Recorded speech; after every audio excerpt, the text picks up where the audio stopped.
Hello viewers, আসসালামু আলাইকুম। একটি মোবাইল যখন চার্জারের সাথে কানেক্ট করা হয় সেই সময় স্বাভাবিকভাবে মোবাইল নর্মাল গরম হবে, এটাই স্বাভাবিক। কিন্তু আপনার মোবাইলটি যখন চার্জারের সাথে কানেক্ট করেন সেই সময় যদি অতিরিক্ত পরিমাণের গরম হয়ে যায় তাহলে অবশ্যই আপনাকে মোবাইলে কিছু গুরুত্বপূর্ণ সেটিংস অ্যাপ্লাই করতে হবে। আপনার মোবাইল যদি অতিরিক্ত পরিমাণের গরম হয়ে যায় চার্জ করার সময় তাহলে কিন্তু মোবাইলের ব্যাটারির ক্ষতি হতে পারে। তাই এই ভিডিওটি লাস্ট পর্যন্ত কন্টিনিউ করে অবশ্যই গুরুত্বপূর্ণ সেটিংসগুলোর সাথে পরিচিত হয়ে নেবেন। যখন মোবাইলটি চার্জারের সঙ্গে কানেক্ট করবেন সেই সময় এই সেটিংসগুলো অ্যাপ্লাই করবেন, আশা করি ভালো ফল পাবেন। টেকন বাংলা চ্যানেলের নতুন আরও একটি ভিডিও প্লে করেছেন এবং এই সম্পূর্ণ ভিডিওতে আমি আছি আপনার বন্ধু নাসিম। ভিডিওতে লাইক করবেন এবং কমেন্ট করবেন, কারণ আপনার লাইক এবং কমেন্ট আমাকে নতুন নতুন ভিডিও তৈরি করতে উৎসাহ যোগায়। চলুন এখন মূল টপিকে চলে আসি।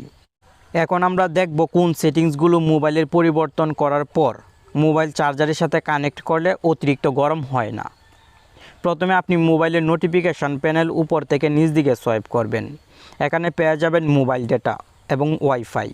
এই দুইটি অপশন যদি অন অবস্থায় থাকে তাহলে অবশ্যই আপনি অফ করে দিবেন। আমরা অনেকেই মোবাইল ডেটা অপশনটি অন করে রাখি, ফলে মোবাইল চার্জ যখন করি সেই সময় মোবাইল অতিরিক্ত পরিমাণে গরম হয়।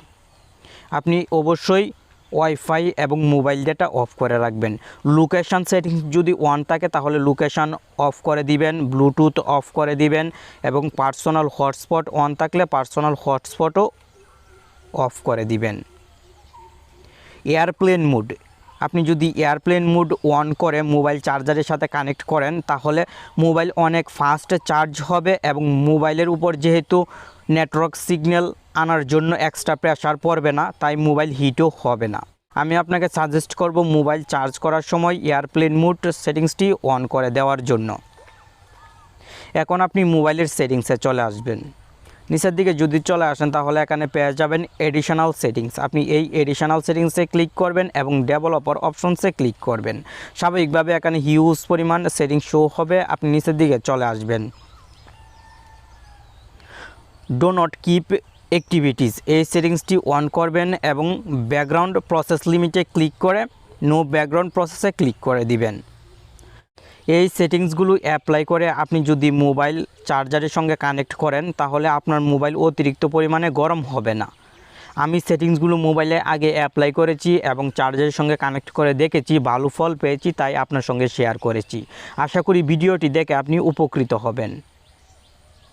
পরবর্তী ভিডিও আরও ইন্টারেস্টিং হবে, আমাদের সাথেই থাকবেন। ধন্যবাদ।